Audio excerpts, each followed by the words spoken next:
এই যে দেখুন আমার শুকরটা আজকে বাচ্চা দিল। আজকে 17ই আগস্ট প্রথমবার বাচ্চা দিল। বাচ্চার সংখ্যা 12টি, তার মধ্যে 11টা বাচ্চা ঠিক আছে, একটি বাচ্চা পেটের মধ্যেই মারা গেছে।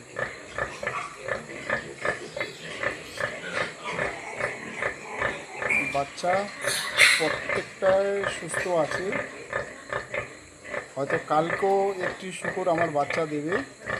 আমার ফার্স্ট টাইমের বাচ্চা 11টা 12টা 13টা 14টা পর্যন্ত দেয়, ফার্স্ট টাইম, সেকেন্ড টাইম না। আর আপনাদের কারো যদি বাচ্চা নেওয়ার ইচ্ছুক আছে আমার নাম্বারে অবশ্যই যোগাযোগ করবেন। আমার কাছে অ্যাভেলেবেল বাচ্চা আছে, আপনারা ভালো ব্রিডের বাচ্চা পেয়ে যাবেন আমার কাছে। আপনারা কোনোদিনও ঠকবেন না।